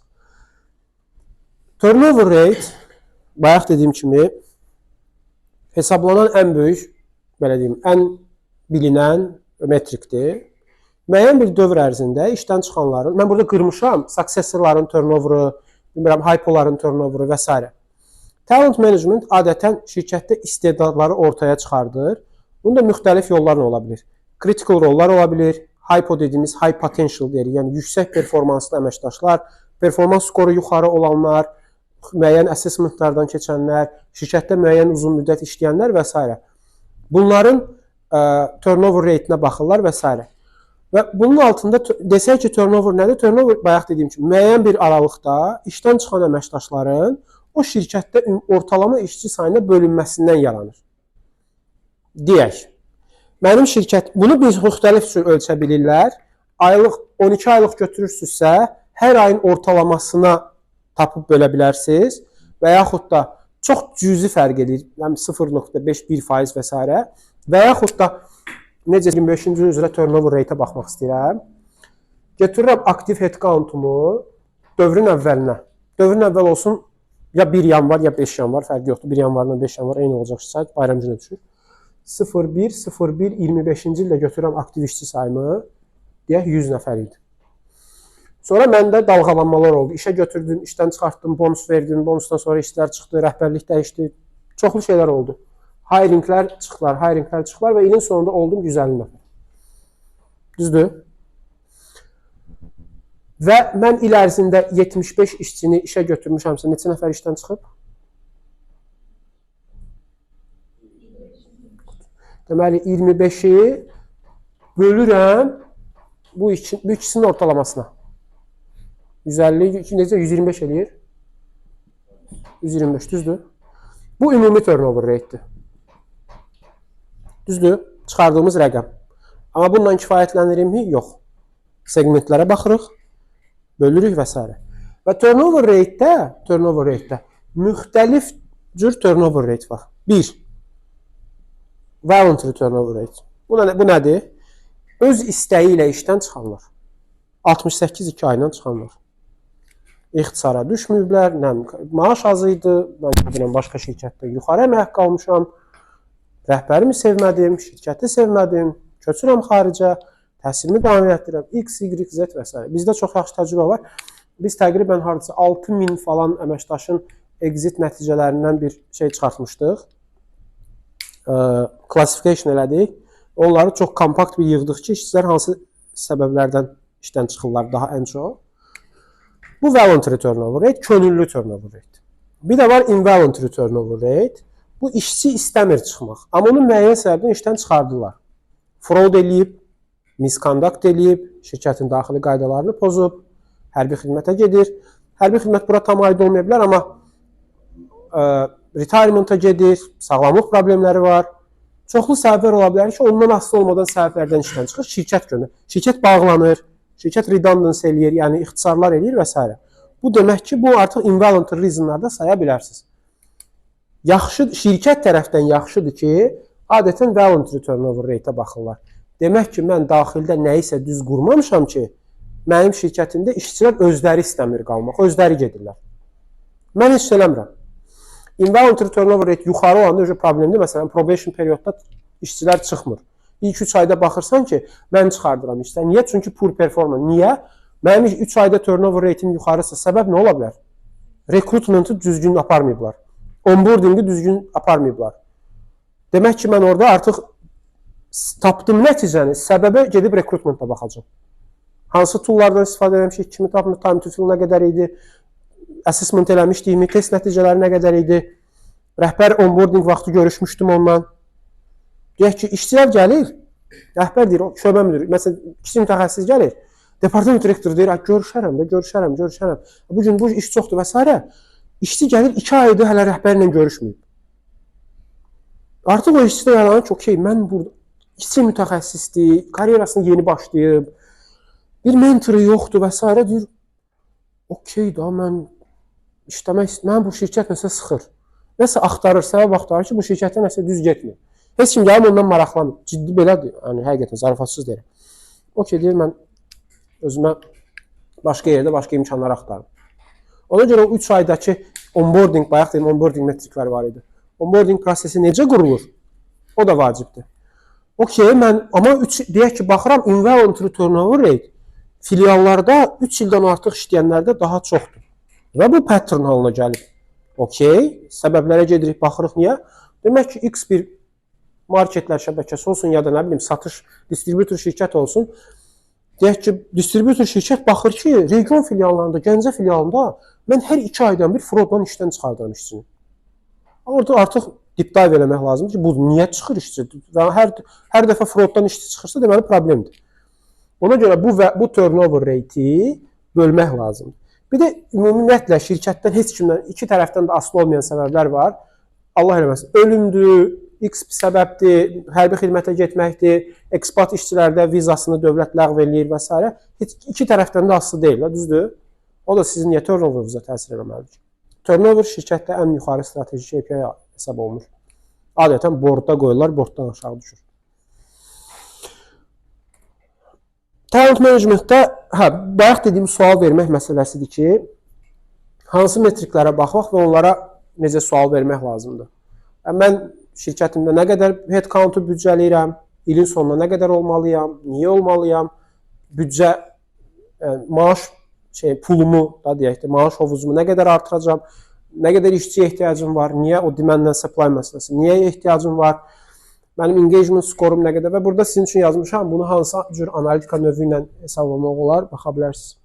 Performans reytinglərim nə qədərdir, performans skorları ölçəndən sonra mənim neçə faizim A oldu, neçə faizim B oldu, neçə faizim C oldu. Bunların hamısı talent management analitika vacibdir. Test keçirəm ki, 2 saatımız olsun. Bayaq talent acquisition'dan çox danışdım.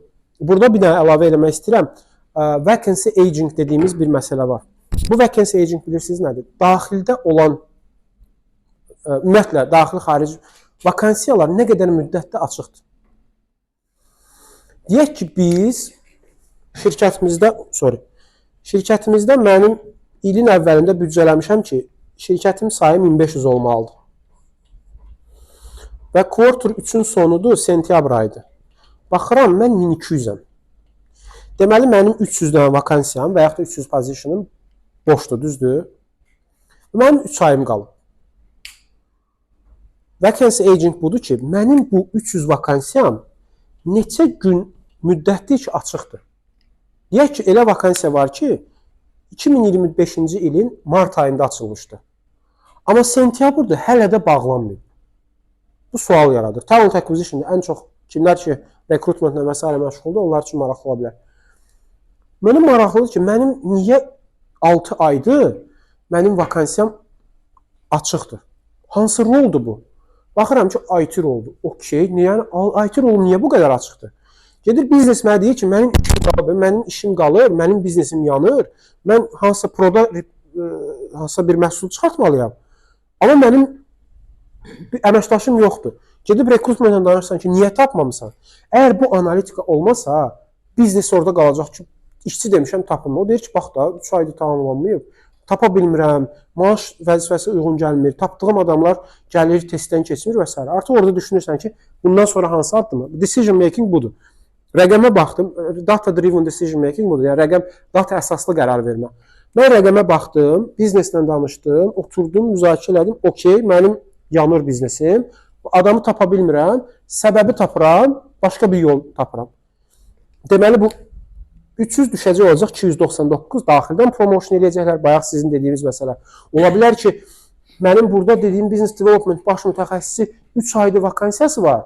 Amma mənim burada da axı Faiq burada iş axtarır. Faiq getmək istəyir, tavandadır, ceilingdədir.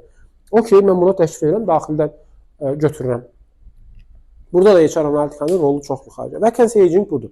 Yəni neçə müddətdə mənim vakansiyam nə qədər müddətdə açıqdır. Bu çox rekrutmentlə bağlı çox güclü insightlar verə bilir. Çox qərar verməyə çox dəqiq şeylər kömək edir. Time to fill önəmlidir və s. amma o keçmişdə qalır da. İndi vəziyyət nədir? Götürdüyüm vakansiyadan götürdüyüm adamlar necə işləyirlər? Onların developmentinə necə baxıram və s. Open rolların daxildən və ya xaricdən SLA bilirsiniz də yəqin ki, Service Legal Agreement, yəni mən deyək ki, bir vakansiyanı razılaşıram ki, IT rollarını benchmark edirəm, IT rollarını mən ortalama 90 günə bağlamalıyam.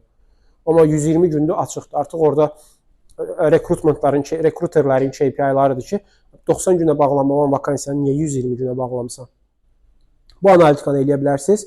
Recruitment funnel odur ki, işçi hire olunana qədər hansı steplərdən keçir və hər stepdə nə qədər vaxt gedir. Normalda necə olur? Vakansiyanı açırsınız, elan yerləşdirirsiniz, namizədi toplayırsınız, testə göndərirsiniz, X, Y, Z, birinci menecerlə görüşür, sonra security və s. Hər müddətdə nə qədər vaxt sərf edir? Sonra oturursunuz onu bir yox, 100, 200, 300 vakansiyada baxırsınız ki, işə götürdüyünüz əməkdaşların, şirkətdə effektiv olanların, deyək ki, bir ildən artıq işləyənlərin götürürsünüz nəticələrini və bir ildən artıq olan nəticələrindən baxırsınız ki, o işçilərdə hansı pattern var? O işçi bir ildən artıq şirkətdə qalan varsa, deməli keyfiyyətli adam götürmüşəm, düzdür? Birinci success metricsin. Mən bir ildən artıq olan əməkdaşlar arasından hansı belə olur, baxın o, belə deyək də, birinci mərhələ, ikinci mərhələ, üçüncü mərhələ işçi hire olundu. Düzdür? Burada hamısına nə qədər vaxt, ortalama nə qədər vaxt sərf edirdim və onları hansı stepdən keçirirdim ki, bu işçilər qalır, uğurludur, mənim o success metricsimdə cavab verir.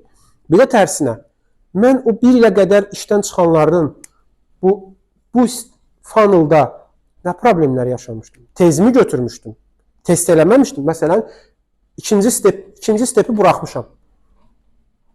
O adamlarda ikinci stepi buraxmışam. Deməli, növbəti dəfə mən bu səhv eləməyəcəm, hamıya testi mütləq tərtib eləyəcəm. Bu şirkətdən təbii ki, asılıdır, vəzifədən və s. Cost per hire gözəl metrikdə ölçmək çətindir. Ortalama bir vakansiyanı doldurmağa, vakansiyanı doldurmağa nə qədər xərc tələb olunur? Nə bilim, reklamlara pul xərcləyirsiniz, LinkedIn-ə pul verirsiniz, testinə pul verirsiniz, ekspatsa gedirsiniz, xarici şirkətlə danışırsınız, ona nə qədər pul verirsiniz və s. Mən bunu hesablayanda mənim xüsusi metodologiyam var. Daxili xərcləri saymıram. Elə şirkətlər var, götürür işçinin maaşını bölür, kağıza nə qədər pul verib onu bölür, lazım deyil. Externally mən işçini hire eləmək üçün harda daha çox pul xərcləsəm, daha keyfiyyətli. Yəni nə deməkdir? Götürürəm sourcelarımı, LinkedIn, JobSearch, XYZ. Baxıram ki, onlara mən hərəsinə ortalama $20 xərcləmişəm, atıram. Birinə 10 manat, birinə 100 manat, birinə 200 manat. Bir il ərzində 100 nəfərə hire eləmişəm. 100 nəfəri hire elədiyimdən bir ildən sonra kimlər qalıb? Deyək ki, ən çox LinkedIn-dən gələnlər. Nə edəcəm? Gedib LinkedIn-dən mən investisiyamı artıracağam. LinkedIn-i daha keyfiyyətli eləyəcəm. Çünki LinkedIn-dən keyfiyyətli kadrlar gəlir. Boşaza getməyəcəm. Ya da referral-ımı artıracağam. Mən baxacağam ki, mənə kənardan kimsə ki, mənə refer eləyir. Deməli, mənim refer edilən kandidatlarım şirkətdə uzun müddət qalır. Xərci də aşağıdır. Mən deməli, hansısa bir promotion insentivləri yaratsam, ora investisiya eləsəm, daxildən desəm ki, kimlər ki, daxil əməkdaşlar mənə kadr tövsiyə eləsəm, onlar şirkətdə bir ildən artıq qalsa, onlara bonusunu əlavə 500 manat verəcəm. Görün necə tapırsınız o şirkəti. Çox da güclü işləyən bir mexanizm. Tanışlıqla işə qəbul eləmək deyil ha bu. Bunun xüsusi idarə etmə mexanizmi var. Refer eləyir, security checkdən keçir və s. Rekrutmentlə məşğul olanlar üçün gözəl metrikdir. Miqrasiyada işləyən xanım, siz hansı şöbədə işləyirsiniz? Employee Relations'da da, yəni burada Employee Relations'dan neçə nəfər var? Əmək münasibətlərindən. Bir dənə sizsiniz. Okay. Çünki onlarla bağlı metriklər çox azdır, amma əksəriyyəti orayla bağlıdır deyə mən o sahəni qoymamışam. Developmentdən siz məşğul idiniz, düzdür? Təlim inkişafda siz idiniz. Başqa təlim inkişaf şöbəsində kimlər varmı? Yadıma salım. Yoxdur. Maraqlı. Və sizlər hansı şöbələrdənsiniz? Motivasiya siz? Hər şeyi siz edirsiniz də. Gözəl. Təlim inkişaf. Bunu təlim inkişafa qoymuşam. Çünki onboardingdə təlim inkişafın parçasıdır deyə. Mən onboarding proqramım var, yoxdur. Birinci sualdır. Və var olandan sonra artıq onboardingimin effektivini yoxlayıram. Neçə nəfər onboarding proqramından keçib. Onboarding proqramında xüsusi bir dizayn olmalıdır. Onboarding proqramının birinci, ikinci, üçüncü, nə bilim, axırıncı steplərinə qədər 3 ay, adətən 3 və 6 aylıq olur.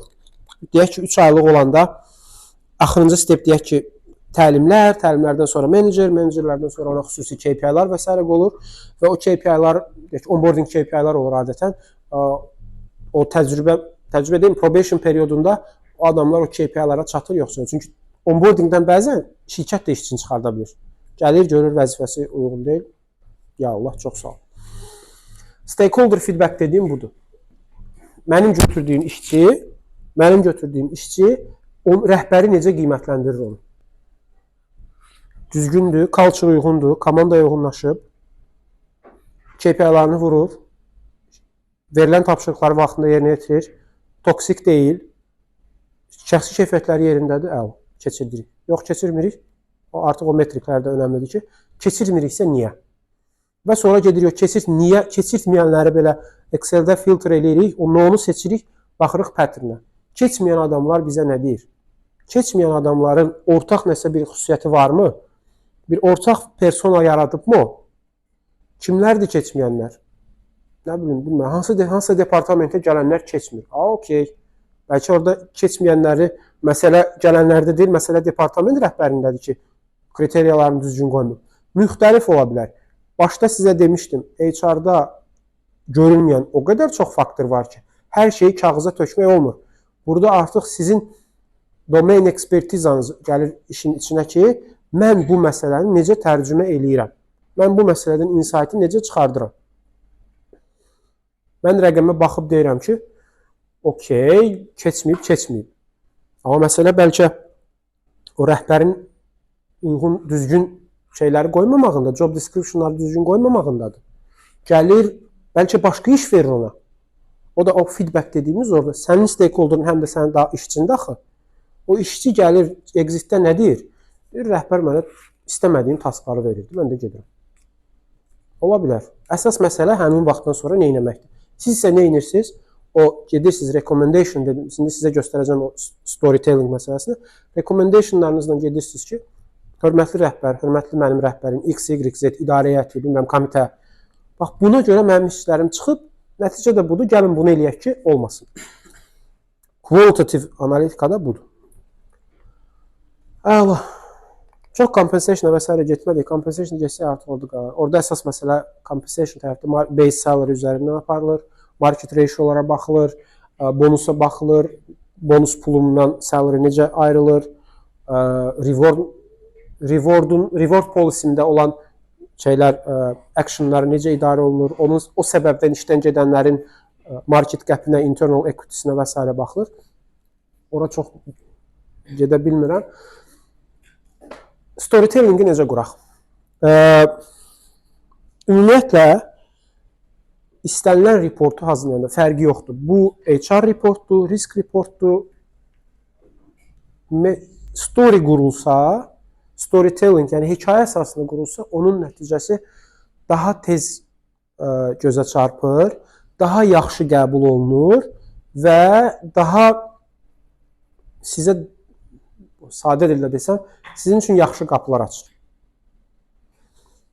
Mən bayaqdan danışdığım şeylər əsasında həmişə misallar çəkirdim, həmişə sizdən feedbacklər almağa çalışırdım və hər zaman nəyəsə bağlamağa çalışırdım və həmişə mesajı verməyə, birinci mesaj ötürməyə çalışırdım. Bu nədir, bu niyə olur və ondan sonra onu açırdım. Bilməm, hiss elədiz yoxsa yox. O məqsədli şəkildə idi. Çünki burada da başa düşək ki, story necə qurulur? Sizə 2 tövsiyəm var. Bunu oxuyun, öz reportlarınızda istifadə edin. McKinsey-nin piramida prinsipli var. Storytelling qurmağa, reportları hazırlamağa çox yaxşı tooldur. McKinsey nə deyir? Ümumiyyətlə bu şeydə lazım olan hesabat düzəltmişsiniz, deyək turnover hesabatı. Tapdığınız insight var, deyirsə bu əsasdır. Bunu həmişə başda qoyun. Həmişə ondan başlayın. Əvvəldən getməyin. Bizim şirkətimizdə 150 nəfər işçi var idi. 150 nəfərdən gəldi 35 nəfər işdən çıxdı. Sonra 30-46 oldu. Ortaya gələndə deyək, sobot, amma başlayanda ki, bizim şirkətimizdə çox böyük problem var. Biz son 3 ay ərzində 650 nəfər itirmişik. Bu növbəti dövrlə müqayisədə 25% çoxdur. Bunu verin, insight budur. Birinci. Məsələ bitdi. Artıq hamı bilir ki, səndən mesajı vermək istəyirsən. Ortada bir argumenti verdik. Past data əsasında, bilmirəm, fərqi yox. Mən burası misal üçün yazmışım. Artıq keçirik növbəti hissəyə. Argumentlər deyirik ona. O datanı, o insight'ı, data olmaya da bilər, insight'ı support eləyən argumentlər. Bu fikrə necə gəlmirsən? Bu chartlar ola bilər, turnover analitikası ola bilər, feedbacklər ola bilər və s. Deyirik ki, baxın, bu nəticəyə gəlmək üçün mən bu analizlərdən keçdim, bu səbəb-nəticə əlaqəsini qurdum və nəticə olaraq budur. Sənin datana güvənmək olarmı? Sənin metrikinə güvənmək olarmı? Yes. No deyirlərsə gedirsən, təzən araşdırırsan. Amma mesajı ilk olaraq vermək lazımdır ki, çünki rəhbərlərin vaxtı yoxdur. Məsələn, bizim daxildə hesabladığımız şeylər var ki, 20-25 şirkətdir. Bizim hesabatlarımız maksimum 2-3 səhifə olur. Kollegalar var, burada onlara bir də hesabat növ vermişik, 1 səhifə. Yəni, heç kimin vaxtı yoxdur ki, ümumiyyətlə, rəhbərlərin vaxtı yoxdur ki, otursun 200 səhifə slaydı oxusun. Əmin olun ki, yəni, inşallah People Analytics o daha yuxarı levellarda olar bizim ölkəmizdə. Birbaşa top managementin yanında olar. Və o olanda adam hiss edir ki, okey, deməli mən maksimum qısa olmalıyam, konkret olmalıyam. Çünki rəhbər də onsuz da güvənir ki, siz işinizi bilirsiniz, gedib düz araşdırmışsınız, nəticə ilə gəlmişsiniz. Artıq orada mən Excel-də bu formulanı yazdım, filtr elədim, heç nə maraqlı deyil. Hansı support bunu insight əsasında, insight-ı başa düşməyə kömək eləyən metrikləri qoyuruq, analitikanı edirik və bunun əsasında ən vacib məsələ. Bir HR analitikin, bir HR mütəxəssisin professionallığını, ekspertizasını göstərən ən vacib şey. Necə edək ki, bu nəticədən X nəticəyə gələk. O tövsiyə qəbul olunmaya bilər, by the way. Okey, mən bunu tapdım, mən bunu tövsiyə edirəm. Turnover-ı azaltmaq üçün span of control-da işləmək lazımdır. Niyə? Çünki bizdə çoxlu rəhbər var, hər rəhbərin bir meneceri var. Bizim niyə 5 menecerə, bir menecerə 5 nəfər düşə bilər. Bu bir recommendationdur. Və yaxud da turnover yuxarıda exit surveylərimiz yoxdur. Gəlin exit survey tapaq eləyək, görək işçilər niyə çıxır işdən. Bu bir recommendationdur. Mənim şirkətimdə işçilər base salary-nin aşağı olması səbəbindən işdən çıxır. Nə eləyək? Gedək market survey eləyək.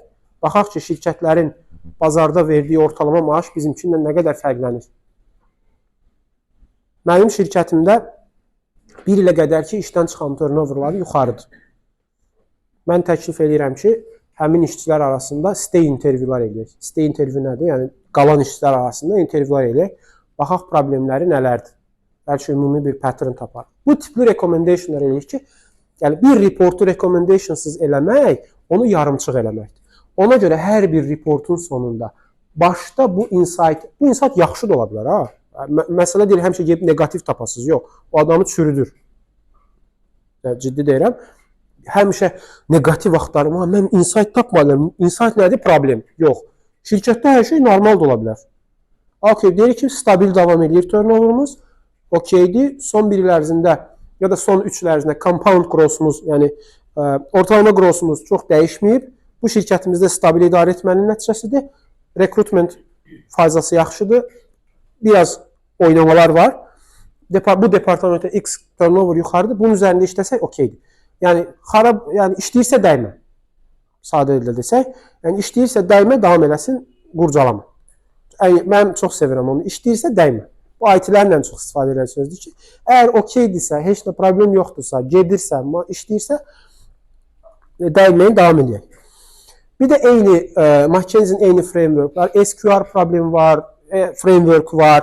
Situation verirsən, complication verirsən, results verirsən. Eyni məntiqdir. Yəni başda insight veririk.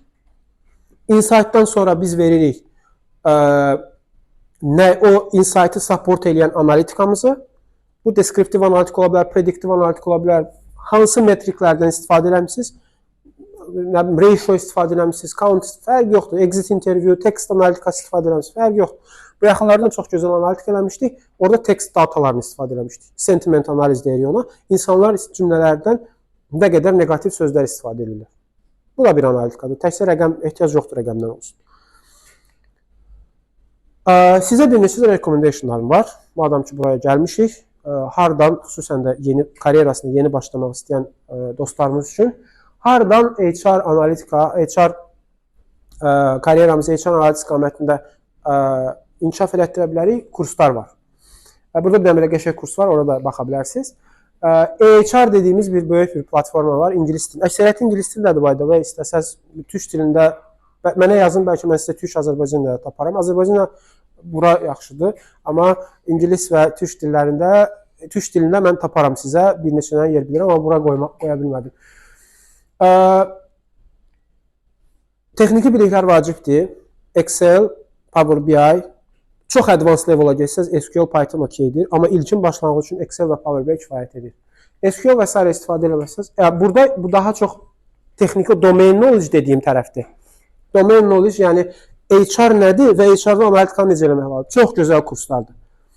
Pulludur, səhv eləməmsə, pulsuz versiyalar da var, short videolar. Oradan kurslara baxa bilərsiniz. Burada kursların, belə mənim keçdiyim və mənim də ümumiyyətlə tövsiyə elədiyim kurslar var burada. Coursera əla platformadır. Hətta bu yaxınlarda Coursera'nın görmüşdüm ki, Forsim deyə bir, onlar hamıya paylamışdı. Oradan da əldə edə bilirsiniz. Super olar. Bu SQL və mən recommended proqramlar Google Data Analitika və IBM əladır. Götürün. Sadəcə data analitiklər olmaq istəyənlər də istifadə edə bilər. Yəni, onsuz da HR, risk, sales analitika çox da fərqlənmir. Yəni, koru bildinizsə, analitika toollarından istifadə edə bildinizsə, götürüb HR-a qoymaq çox da çətindir. Coursera-da həmçinin People Analitika kursları da var. Wharton School-un kursu var. Bir də University of California-da var. HR Analitika sertifikatı var. Onu da keçə bilərsiniz. Texniki bilikləri öyrənmək üçün Data Camp məsləhət görürəm. Online tooldur. Evdən çıxmaya ehtiyac yox deyə bilərsiniz. Mənim də ən çox istifadə etdiyim vaxtında Maven Analitika var ki, o da Excel-i, ondan sonra Udemy-də də var, by the way. Maven'ın özünün də kursu var. Udemy-də də. Mən sizə bir məsləhət edirəm. Türkiyədə tanışlarınız varsa, ona deyin, sizə orada Udemy account alsın. TL ilə olur kurslar. Yəni, mən o qədər oradan 4-5 manata kurslar almışam bu günə qədər. Çox faydalıdır. Udemy-də qəşəng kurslar var, Maven'ın özü kursları var və s. People Analitika tərəfdən çoxlu recommended artikellar var.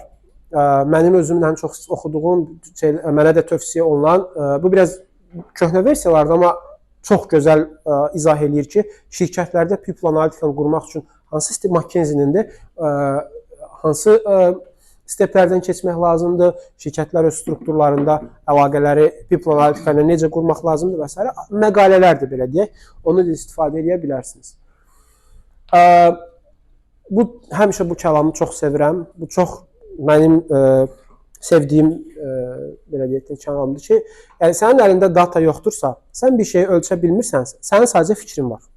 Sən düşünürsən ki, bu belədir. Amma data olanda, hesablayanda sənin gücün, power'ın olur. Yəni mən dataya ona görə deyirəm, təsadüfi deyir ki, dataya yeni dövrün nefti deyirlər də, şey deyirlər. 5 dəqiqəmiz var, istəyirsinizsə mən əslində span of control haqqında danışdım. Prosta istəyərəm ki, şirkətinizdə span of controlu da hesablayasınız. Ən sevdiyim metrikdir mənim. Span of control şirkətdə idarə etmə haqqında çox gözəl mesaj verir. Bu necə hesablanır? Elə mən deyim, ehtiyac yoxdur discussion'a məncə, vaxtımız çox gələcək. Mən əksər şeylərini çox sürətli keçdim, gördüm ki, vaxtımız azdır. Amma sizdə sual və s. varsa, mənə LinkedIn-dən və s. yazar bilərsiniz. Span of control nədir? Bayaq dediyim kimi, hər iyerarxiya levelında bir menecerə nə qədər əməkdaş düşür.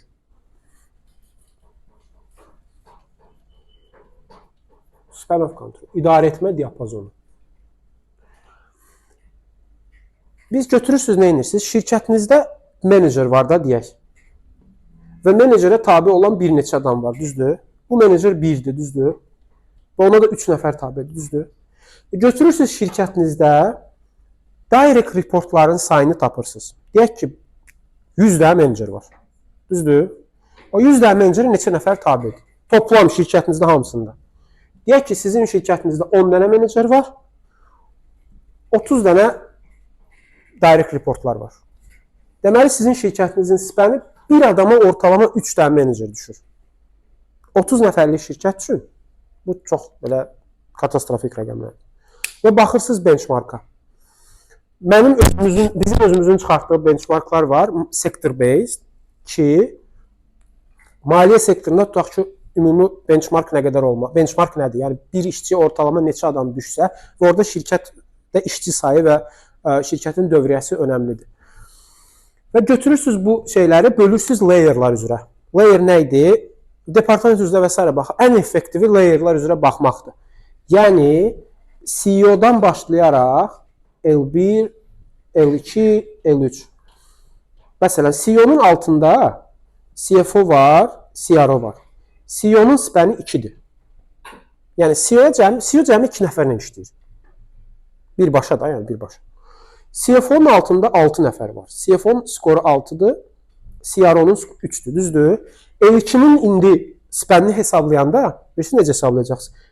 L2-də neçə dənə menecer var? Menecer dediyim rəhbər pozisiyası, direct reporter var. 2 dənə, düzdür? Neçənin 6 dənə buradadır, 3 dənə də buradadır. 9 dənə də direct report var. 9-u 2-yə bölürsünüz, 4,5. Və sonra bu layer'lar arasında L1, L2, 3. Baxırsınız ki, ən çox harda, məsələn, retail sektorunda, aşağılarda direct reportlarının sayının 30-35 olmağı normaldır. Məsələn, bir market meneceridir. Market menecerində 20 nəfər report eləmək normaldır. Əksəriyyəti blue colorlardır.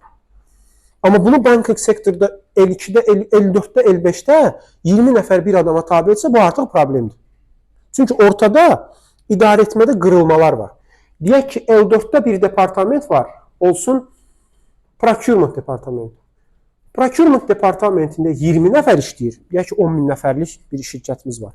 20 nəfər işləyir, amma 20 nəfər menecer var. Amma şirkətdə 300 dənə əməkdaş var. Deməli, burada nəyəsə oturub fikirləşmək lazımdır. Mənim bir departament direktoruma 20 nəfər tabi atıram. Deməli, fikirləşmək lazımdır. Ya mənə deputy lazımdır, ya mənim şöbə müdürlərimi artırmaq lazımdır, ya da funksiyaları bölmək lazımdır. Çünki orada nə problem olur? Menecerin feedback verməyə vaxtı yoxdur. Menecerin KPI, ya adam operationsla məşğul olmalıdır, ya da adam öz əməkdaşını yetişdirməlidir. Niyə? Çünki mən operationsa vaxtım çox gedirsə, bütün günü problemlə işçi gəlir, burada problem var, burada bu satın alma elə bilmədik, bu komitəyə getmək lazımdır. 300 nəfərlik əməkdaşı idarə eləmək üçün artıq ortada nəsə eləmək lazımdır. Ya ona köməkçi vermək lazımdır, ya şöbə müdürlərini artırmaq lazımdır, ya bəzi funksiyaları alıb ümumiyyətlə çıxarmaq lazımdır və s. Bunu çox yayğın, belə deyək, sistemdir. Span kontrol mən hamıya tövsiyə edirəm, gedib öz şirkətini hesablasın. İstəsəz nəticələr konfidensial deyilsə bölüşə bilərsiniz. Məndən bu qədər. LinkedIn-də və s. istəsəz əlavə edə bilərsiniz, danışa bilərik, sual və s. olsa. Nömrəm var, nömrəmi götürə bilərsiniz. Sual olsa, nəyisə bölüşmək istəsəz, nəsə hansı bir report